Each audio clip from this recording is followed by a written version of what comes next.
حضرت آدم علیہ السلام اور جنگلی ہرن۔ حضرت آدم علیہ السلام جب جنت سے زمین پر تشریف لائے تو زمین کے جانور آپ کی زیارت کو حاضر ہونے لگے۔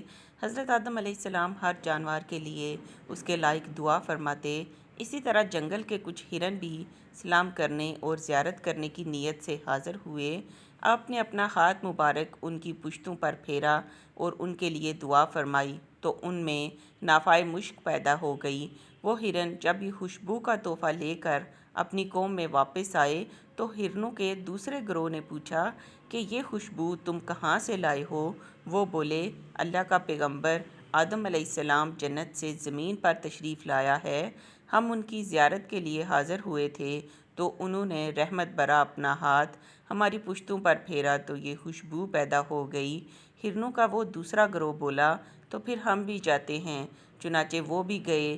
حضرت آدم علیہ السلام نے ان کی پشتوں پر ہاتھ بھی پھیرا مگر ان میں وہ خوشبو پیدا نہ ہوئی اور وہ جیسے گئے تھے ویسے کے ویسے ہی واپس آ گئے۔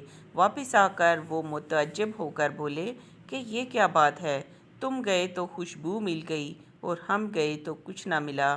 پہلے گروہ نے جواب دیا، اس کی وجہ یہ ہے کہ ہم گئے تھے صرف زیارت کی نیت سے، تمہاری نیت درست نہ تھی۔